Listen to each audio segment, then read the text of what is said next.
Hare Hare, Hare Ram, Ram Ram, Hare Hare. Hare Krishna, dear devotees, and with pranams, thank you very much for joining in for our teachings of Queen Kunti session today. Today is the second last day of the month of Kartik. Today is Kartik day 29.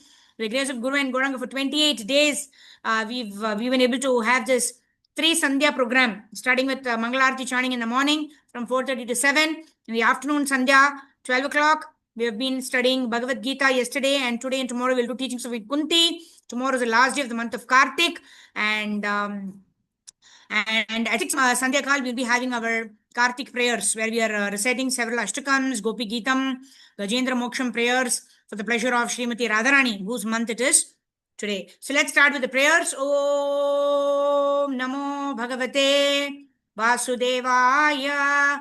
Om Namo Bhagavate Vasudevaya. Om Namo Bhagavate Vasudevaya. Om Jnanatimirandasya Jnananjanashalakhaya Chakshurunmilitam Yena Tasmai Shri Gurave Namaha. Namo Vishnupadhaya Krishnapreshthaya Bhutale Srimate Bhaktivedanta Swami Niti Namine. Namaste Saraswate Deve Gauravani Pracharine Nirvisesha Shunyavadi Paschatya Deshatarine. Namo Mahavadanyaya Krishna Prema Pradhayate Krishnaya Krishna Chaitanya Namne Gauradvishe Namaha. Vancha Kalpatarubhyascha Kripa Sindhubhya eva cha Patitanam Pavanebhyo Vaishnavebhyo Namo Namaha. Jai Sri Krishna Chaitanya Prabhu Nityananda Shri Advaita Gadadhara Srivasadi Gaura Bhakta Vrinda. Hare Krishna Krishna Krishna Hare Hare, Hare Ram, Ram Ram, Hare Hare. Gurave Gaurachandraya Radhikaya Tadalaye Krishnaya Krishna Bhaktaya Tadbhaktaya Namo Namaha. Mukam Karoti Vachalam Pangum Langayate Girim Yatkripadamaham Vande Shri Gurun Dinatarinam Paramananda Madhavam Shri Krishna Chaitanyam Ishwaram. Harihi Om Tatsat. Hare Krishna. So thank you, devotees, welcoming all of you to the teachings of Queen Kunti study session. We are continuing from chapter number 21, where Kunti Maharani is praising Lord Sri Krishna that we are acquiring all of our powers only because you are personally present, right? And she is describing the footprints of Lord Sri Krishna is there everywhere in Rajadham, and she's also talking about if in your if you think that when you leave we'll be protected and we have some other protection, then no, Krishna, we have no other shelter other than you. And Prabhupada is also talking about in the explanation, Prabhupada is talking about how we are also zeros without Lord Sri Krishna, who is like the one, right? So we are also so many zeros of our various opulences, like our strength, our resources, our wealth, etc. Everything is a zero. But when we have Krishna, then it will become value, then we get its value 10, 100, 1,000. But then how are we to understand? Krishna is personally present before Kunti Maharani, but where is Krishna present with us? Right? So Krishna is present in this age of Kali in the form of his holy names.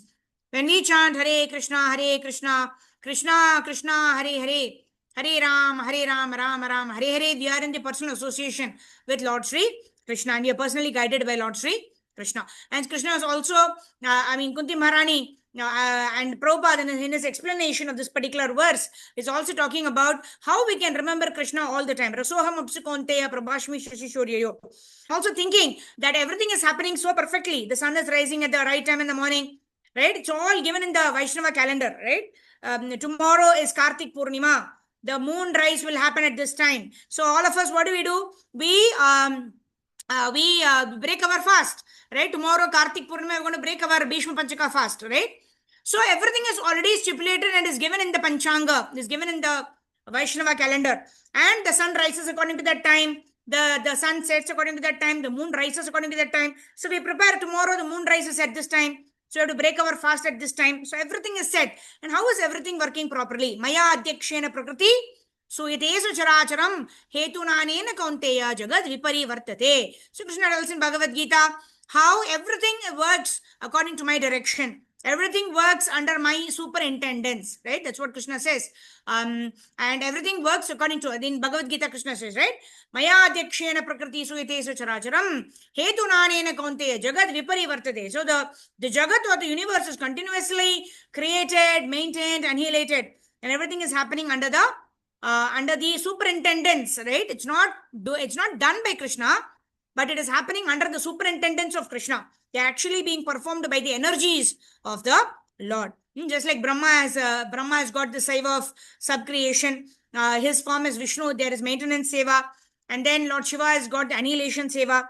And then you have so many devatas, Indra, Varuna, Agni, Chandra, and all of them. They all do their respective duties for the pleasure of Supreme Personality of Godhead. But everything happens under the adhyakshena, under the control, under the superintendence, under the supervision of the Supreme Personality of Godhead, Lord Sri Krishna. So let's continue reading the explanation of Srila Prabhupada from text number 21 of this book, Teachings of Queen Kunti. This is part of the 8th chapter of the first canto of Srimad Bhagavatam. Devotees would like to read, can raise your hands. Let me start. So where is the difficulty in understanding God? There is no difficulty. If one is actually sane, if one has a brain that is not made of stool, one can understand God at every step. The Lord says, Rasoham apsu konteya prabhashmi shashishuryayo pranavaha sarvavedeshu shabdaha ke paurusham drisho. O son of Kunti, Arjuna, I am the taste of water, the light of the sun and the moon, the syllable Om in the Vedic mantras. I am the sound in ether and ability in man. Why then do people say, I have not seen God? Why don't they see God as God directs them to see him? Why do they manufacture their own way? One cannot see God by one's own way. That's not possible. If one tries to do so, one will always remain blind. At the present moment, so-called philosophers and scientists are trying to see God in their own way, but that is not possible. One has to see God by God's way. Then one can see him. If I want to see the President of the United States, can I see him in my own way? If not, how then can I expect to see God in my own way? Is it not rascaldom? I cannot even see an important man in an important position in my own way. I have to make an appointment with the secretary, make the other appropriate arrangements. But although God is so much more greater than these ordinary men, rascals support the view that one can see God in one's own way. As many ways as you invent, they say, they're all bona fide. This is rascaldom. The world is full of rascals and fools, and therefore God consciousness, Krishna consciousness, has become a vague idea. Otherwise, if one wants to see God, if one wants him to be always present, as Kunti Devi is requesting that he be, one can keep God always within one's heart. We simply have to apply our mind and senses in Krishna consciousness, as done by Maharaja Ambarisha. Savai mana Krishna padara vindayor vachamsha vaikunta gunanu varnane. Bhagavatam 9.4.18. First, we must fix our mind in the lotus feet of Krishna, for mind is the center of all the sensory activities. If the mind were absent, in spite of having eyes, we could not see, and in spite of having ears, we could not hear. Therefore, the mind is considered the 11th sense. There are 10 senses, 5 working senses, 5 knowledge acquiring senses, and the center of the senses is the mind. The Bhagavad Gita 3.42 says, Indriyani paranyahor indriyebhya param manaha manasastu para buddhir yo buddhe paratastu saha. In this verse, Krishna explains that although we consider the senses to be very prominent, beyond the senses is something superior, the mind. Beyond the mind is intelligence. Beyond intelligence is the soul. How can we appreciate the existence of the soul if we cannot understand even the psychological movements of the mind? Beyond the mind is intelligence, and by speculation, one can at the most approach the intellectual platform.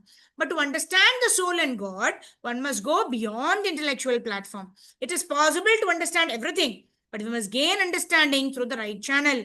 Therefore, the injunction says, Tat Vijñartam Sagurum Eva Vigachet Samitpanihi Shrotriyam Brahmanishtam. If one is actually serious about understanding supernatural, transcendental subject matters, one must approach a bona fide spiritual master. This is Mundaka Upanishad 1.2.12. So in that way, we complete chapter number 22.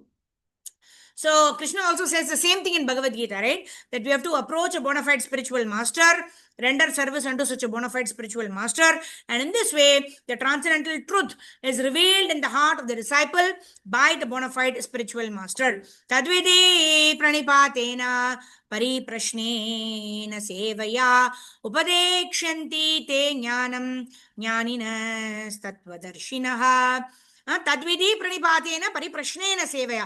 So we should ask questions pariprashnena, but we should ask queries that will enable us to follow the principles given in Bhagavad Gita, Bhagavatam and Chaitanya Charitamrita in our lives, and not in a challenging spirit, but in a humble, in a surrendered consciousness, because we want to understand the truth from the spiritual master, from our gurus. Pariprashnena sevaya, and very important to serve, right? The gurus are not under any obligation to answer our questions, but when we render service to the Lord, when we render service to our gurus, then our gurus are so merciful that they enable us to understand this transcendental truth that is revealed in our hearts. Otherwise, gurus are they are not people who have who are doing time pass, right? They are so much filled with transcendental knowledge. They are so much filled with compassion and mercy that they want to give this Krishna consciousness to everyone. But the patrata or the qualification of a disciple is that he should inquire submissively, and he should also render submissive service. If we don't do that, then although the guru may reveal the transcendental knowledge, we may not be able to receive it in our hearts, right? The transcendental knowledge is always received in our hearts according to the patrata of our heart. Our heart is a vessel, just like when the rainwater comes. Sometimes we collect the rainwater, right, in a vessel, right? So when can we collect the rainwater in a vessel? Only when the vessel has no holes, right? If the vessel is full of holes, like in our heart, the holes are the kama, krodha, lobha, moha, mada, matsarya. We are receiving the mercy in our heart, but it is all leaking down. The mercy is all leaking down because it is all filled with holes. Because of our kama, krodha, lobha, moha, mada, matsarya. Just like the rainwater is collected in the vessel, but unfortunately the vessel is full of holes, the water is all. So you see that there is no water collected in the vessel. So similarly, in our heart also, there is no purification that is happening by the mercy of the Lord, because we are not receiving the mercy, because our heart is so much into lust, anger, greed, pride, envy, and illusion. So if you want to to receive the mercy of Guru and Gauranga, then what are we supposed to do? We are supposed to do pariprashnena sevaya. We are supposed to serve the Supreme Personality of Godhead and his representative, the Guru, and also inquire submissively from the Guru. And this is what is the sum and substance of Krishna's presence in our heart, right? Kunti Maharani is talking in this verse about Krishna, please don't leave. If you leave, then who will be there for our protection? So for us, what is the protection? Our protection is the chanting of the Hare Krishna Maha Mantra. Hare Krishna, Krishna Krishna, Hare Hare, Hare Ram, Ram Ram, Hare Hare, taking into our consciousness the instructions received from our gurus. In that way, when we chant Hare Krishna Maha Mantra, then the mercy of the Lord will flow into our heart through our gurus. The mercy also flows down through the gurus, and we render service also through our spiritual master. So morning when we are offering Arati, when we are offering Abhishek, when we are offering Bhoga, we offer it through the spiritual master. That's why we chant the prayer of our spiritual master, we chant the Pranam Mantra Prabhupada, then only we chant those three mantras, right? Namo Mahavadanyaya Krishna Prema Pradhayate, Krishnaya Krishna Chaitanya Namne Gauradishwe Namaha, Namo Brahmanya Devaya Go Brahmana Hitaya Cha Jagaditaya Krishnaya Govind Namo Namaha. So our devotional service also goes up through the Guru Parampara, and we are taking the blessings of the Guru before we offer anything to Krishna, and Krishna's mercy also flows down and is revealed as the transcendental knowledge in our heart only through the bona fide disciplic succession. Okay, let's move on to chapter number 30, to chapter number 23. There are 26 chapters, almost in the fag end of this book. Natural prosperity.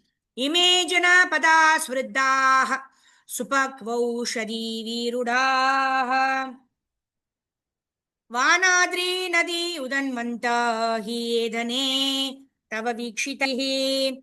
All these cities and villages are flourishing in all respects because the herbs and the grains are in abundance. The trees are full of fruits. The rivers are flowing. The hills are full of minerals. The oceans are full of wealth. And this is all due to your glancing over them. So again, everything is flourishing only because of the presence of the Supreme Personality of Godhead, Lord Sri Krishna. Okay, Shubha Mataji, go ahead. Hare Krishna, Dandavat Pranam Mataji, Santabji, Srila Prabhupada Ji. Human propensity flourishes by natural gifts and not by gigantic industrial enterprises. The gigantic industrial enterprises are products of a godless civilization, and they cause the destruction of the noble aims of human life.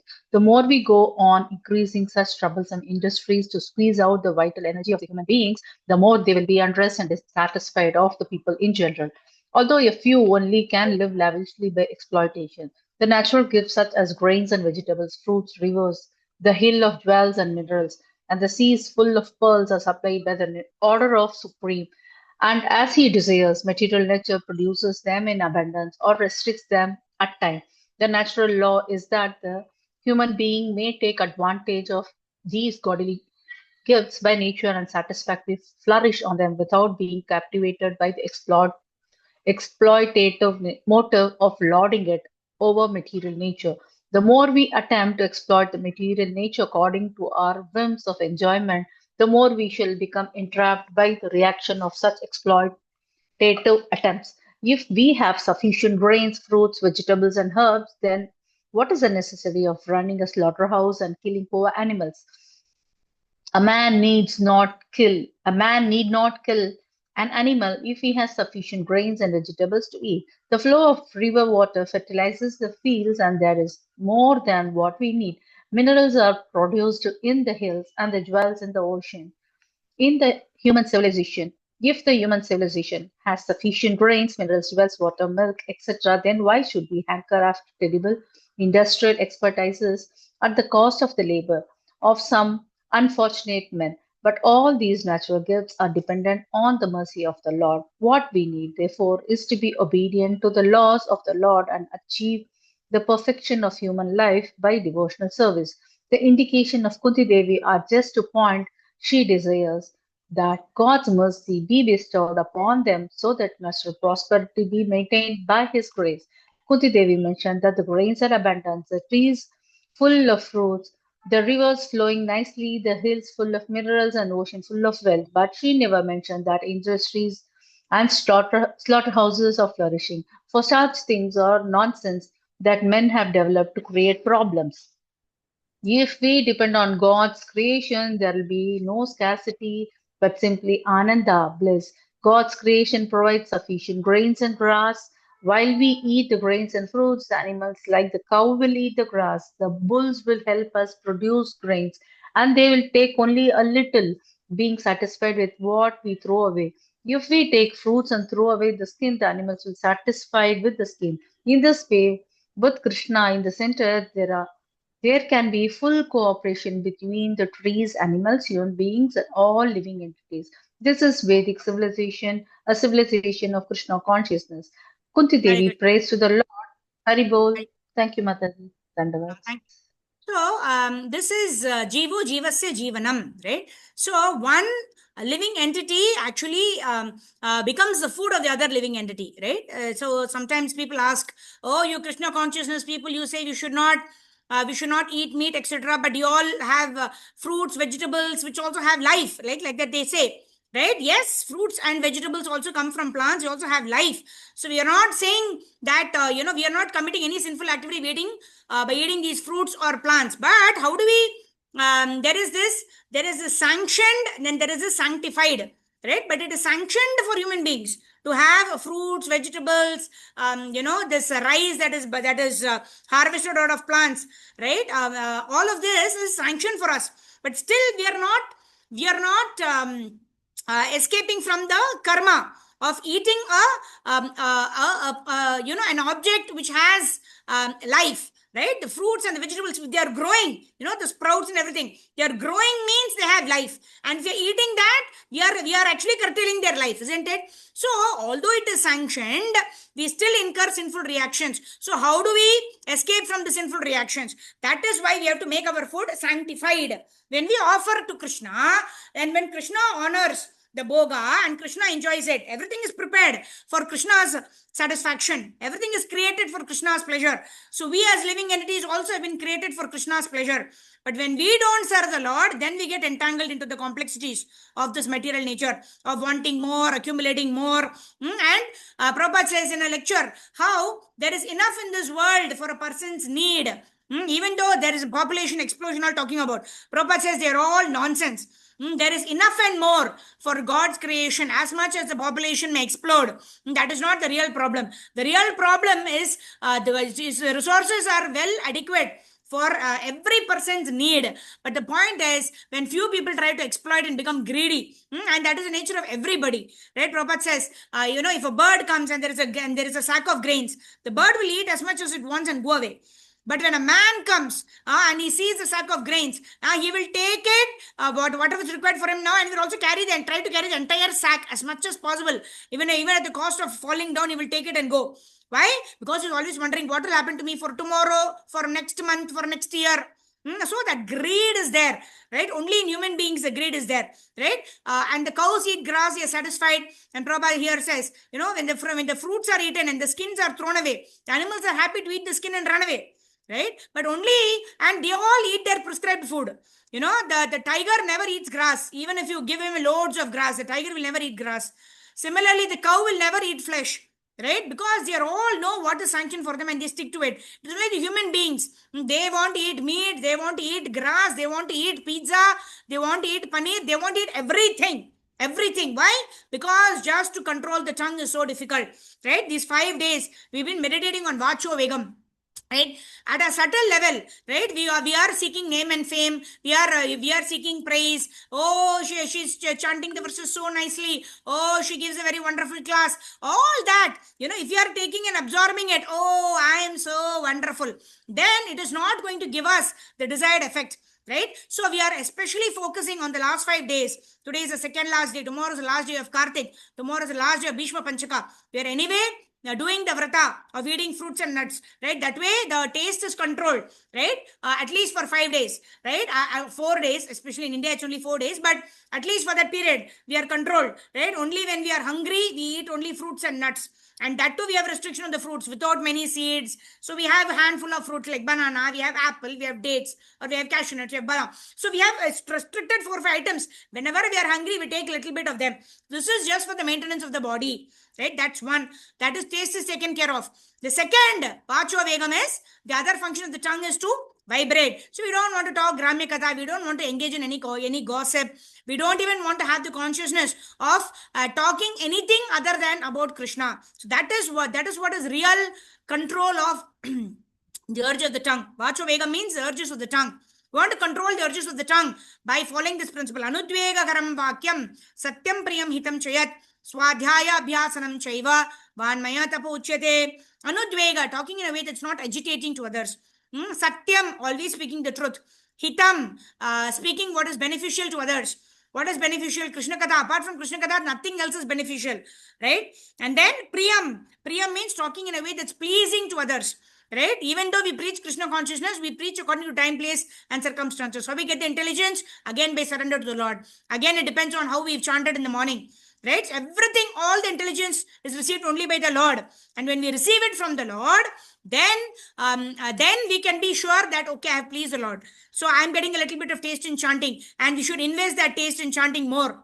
Right? Just like a businessman, right? If you get some profit, he invests that profit. Okay, this way is working. So let me invest this money again into the business. Let me make more profits. So like that, if you are getting taste in chanting Hare Krishna Mantra and we are following certain practices, hearing from our gurus, studying Bhagavad Gita, Bhagavatam, following certain diet, in Bhishma Panchaka, especially there is increased taste in chanting because we are chanting extra rounds, because we are controlling the urge of the tongue. So when we are feeling that bliss, we should invest that bliss. We want to continue that bliss. We want to continue that bliss to exist in our heart forever. So we want to continue chanting more Hare Krishna Mantra, continue controlling the urges of the tongue, speak only when necessary, speak only Krishna Katha. Right? Anudvega karam vakyam satyam priyam hitam chayat swadhyaya abhyasanam chaiva, studying Bhagavad Gita verses, Bhagavatam verses. Like this time we had on Ekadashi, we had 2 new verses. So if we don't know that verse, we can memorize those 2 verses, meditate on those 2 verses. right? Actually 4 days of Bhishma Panchaka, 5 days of Bhishma Panchaka, we can take a sankalpa 5 verses of the Bhagavad Gita or Bhagavatam, Chaitanya Charitam. What I don't know, I will memorize, right? In this way, this is austerity of the tongue. By regulating our eating habits and our speaking habits, we will be able to please Guru and Gauranga. So here, what is the conclusion, right? Everything is available in God's creation for everybody's pleasure. But if you are controlled, if you are regulated, then there is enough for everybody. But if you are not regulated in a gross sense and also in the subtle sense, then there is problem, right? Why are they say freedom is until you touch the other person's nose, etc. So you can talk whatever you want, right? You can talk garbage. And there is something also like Gandhiji was sitting in a boat or something. Somebody came and hurled abuses at Gandhi. And then Gandhiji was not, he was not disturbed by it. And then this man got very, very angry and he said, hey, I'm shouting and yelling at you. Why you're not feeling disturbed? And Gandhiji told, yeah, okay, if somebody gives you a gift and you don't take that gift, then whom does that gift belong to? It belongs to the person who gives, isn't it? So in this way, Gandhiji, by his own non-violent ways, he was saying that you can hurl abuses, but as long as you don't take that abuses, we still keep it, right? But we are not accepting that philosophy. At our sense, what we want to do, we don't even want to talk nonsense. We don't even want to hear the nonsense, right? Hear and not accept is the next step. We don't even want to go there. We don't want to hear anything that is not related to Krishna, whether it is abuse or whether it is our appreciation or whether it is somebody speaking our glory. They are all nonsense. They are all shrama eva hi kevalam. Our investing energy in hearing anything, talking anything not related to Krishna is shrama eva hi kevalam. So at a gross level and at a subtle level, we should be regulated so that we can receive the mercy of our gurus. Okay, let's move ahead. Okay, Kunti Devi prays to the Lord. Okay, Sarva Gopishna Mataji, go ahead. Hare Krishna Mataji, Dandavat Pranam. Kunti Devi prays to the Lord. This prosperity is due to your glance. When we sit in the temple of Krishna, Krishna glances over us and everything is nice. When sincere souls try to become Krishna's devotees, Krishna very kindly comes before them in his full opulence and glances upon them, and they become happy and beautiful. Similarly, the whole material creation is due to Krishna's glance. Sa Aikshata. In the Vedas, it is said that he glances over matter, thus agitating him. A woman in touch with a man becomes agitated and becomes pregnant and then gives birth to children. The whole creation follows a similar process. Simply by Krishna's glance, matter becomes agitated and then becomes pregnant and gives birth to the living entities. It's simply by his glance that plants, trees, animals, and all other living beings come forth. How this is possible? None of us can say, simply by glancing over my wife, I can make her pregnant. But although this is impossible for us, it is not possible for Krishna. The Brahma Samhita says, Angani yasya sakalendriya vrittimandi. Every part of the Krishna's body has all the capabilities of the other parts. With our eyes, we can only see. But Krishna, merely by seeing, can make others pregnant. There is no need of sex. For simply by glancing, Krishna can create pregnancy. In Bhagavad Gita 9:10, Lord Krishna says, Maya dakshena prakritiki suyate cha characharam. By my supervision, material nature gives birth to all moving and non-moving beings. The word aksha means eyes. The akshena, so akshena indicates that all the living entities take birth because of the Lord's glance. There are two kinds of living entities, the moving beings like insects, animals, and human beings, and the non-moving beings like trees and plants. In Sanskrit, these two kinds of living entities are called Sthavara Jangama, and they both come forth from material nature. Of course, what comes from material nature is not the life, but the body.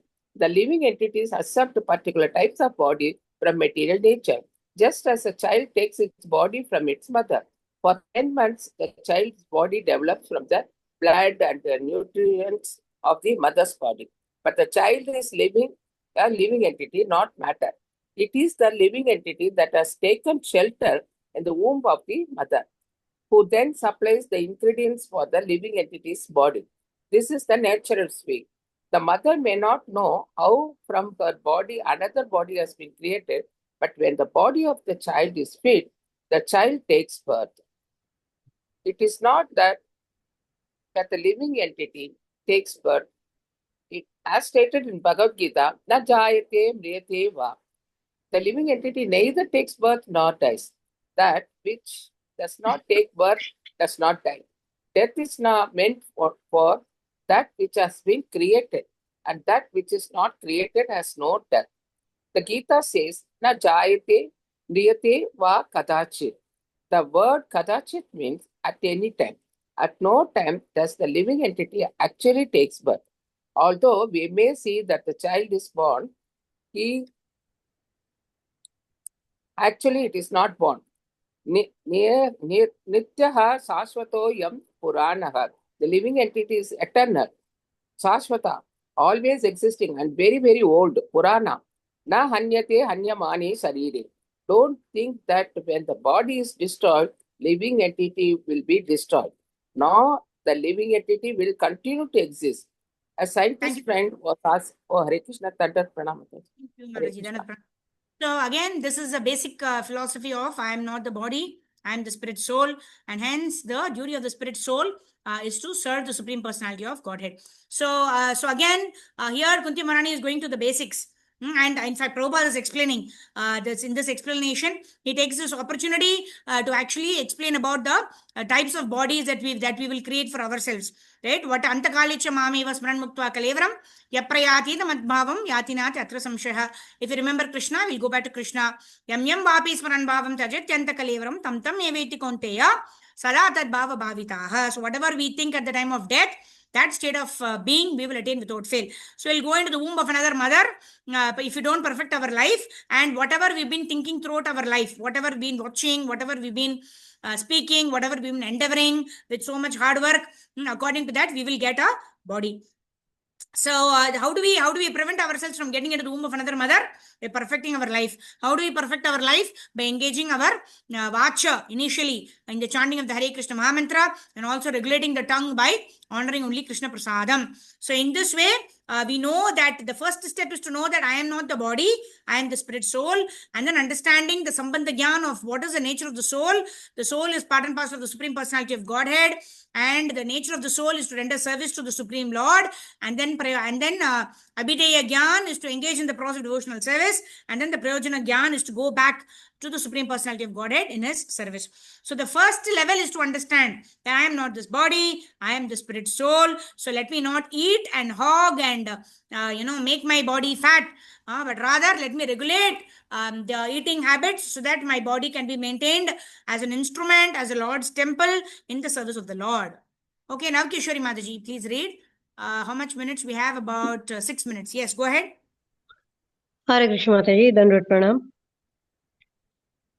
A scientist friend was asking me, what is the proof of eternity? Krishna says, no, na hanyate hanyamane sharire. The soul is not killed when the body is killed. The statement is itself is proof. This type of proof is called Shruti. The proof established by that which is heard through the disciplic succession from the Supreme. One form of proof is for proof by logic. Nyaya prasthana. One can get knowledge by logic, argument, and philosophical research. But another form of proof is Shruti, proof established by hearing from authorities. A third form of proof is Smriti, proof established by statements derived from the Shruti. The Bhagavad Gita and the Puranas are Smriti, the Upanishads are Shruti, and the Vedanta is Nyaya. Of these three, the Shruti, Prasthana, or the evidence from the Shruti is especially important. Pratyaksha, the process of receiving knowledge through direct direct perception has no value, but our senses are all imperfect. For example, every day we see the sun to be just like a small disk, perhaps 12 inches in diameter, but in fact it is 100 times larger than the earth. So what is the value of our direct perception through our eyes? We have so many senses through which we can experience knowledge, the eyes, the ears, the nose, and so on. But because these senses are imperfect, whatever knowledge we get by exercising these senses is also imperfect. Because scientists try to understand things by exercising their imperfect senses, their conclusions are always imperfect. Swarupa Damodar, a scientist among our disciples, inquired from a fellow scientist who says the lives come from matter. If I give you the chemicals with which to produce life, will you be able to produce it? The scientist replied that I do not know. This is imperfect knowledge. If you do not know, then your knowledge is imperfect. Why then you become a teacher?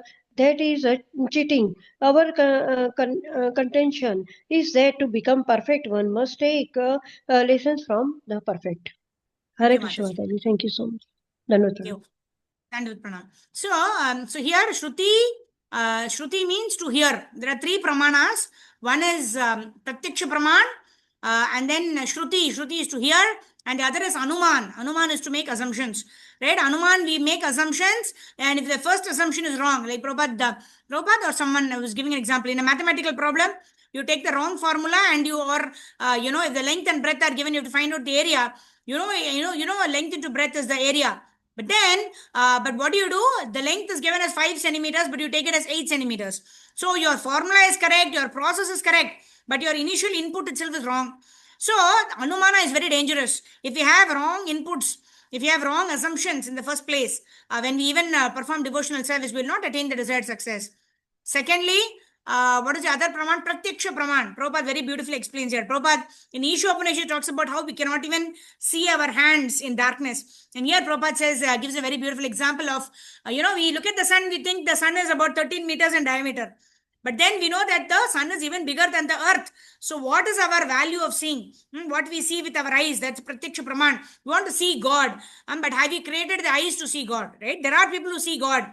Premanjana Churita Bhakti Vilochanena Santaha Sadaiva Hridayeshu Vilokayanti. There are saintly people who see Krishna all the time from their hearts. Right? So, and they see the Yam Shama Sundaram Achinta Gunaswarupam. Right? They see the Lord in the beautiful form as Shama Sundar. Right? But the fools, what they do? They demand to see God. Right? We cannot see God with our material eyes, but we have to work in a way that the Lord wants to see us, and in that way, when the Lord reveals Himself to us, we can also see the Supreme Personality of Godhead. So what is the use of our eyes that we rely so much on Pratyaksha Praman? I will see and I will understand. So that is foolishness. And so what is the only Praman that is left? It's Shruti Praman. Right? Again, we come back to the basics. Tadviti pranipatena pariprashnena sevaya upadekshanti te jnanam jnaninas tattva darshanaha. Pariprashnena means ask questions and be willing to hear the answer and follow the instructions. So in that way, Shruti Praman is the best way to understand transcendental subject matters. So we have about a minute left. Granth Teachings of Kunti ki jai. Granth Srimad Bhagavatam ki jai. Today is the second last day of the Kartik month, second last day of the Bhishma Panchaka Vrita. So I request all of you to join us for the evening Sandhya at 6 p.m. as we recite the Kartik prayers, all the various Ashtakams, Gopi Geetam, Gajendra Moksham prayers, and today we'll also conclude. Today and tomorrow, we are almost on the 40th verse of the 18th chapter. We'll try to conclude the 18th chapter also. In case we finish today, tomorrow we will do the 12th chapter, because 12th chapter tells us how we can become dear to Krishna. So in case we complete the 18th chapter today, then we'll do 12th chapter tomorrow. Otherwise, we will try to complete the 18 chapters for the pleasure of Guru and Gauranga, the pleasure of Srimati Radharani, whose month it is this month. Krishna, Krishna, Krishna, Krishna, Krishna, Krishna, Krishna, Hey. Krishna Keshava, Krishna Keshava, Krishna Keshava Pahima. Rama Raghava, Rama Raghava, Rama Raghava Rakshoma.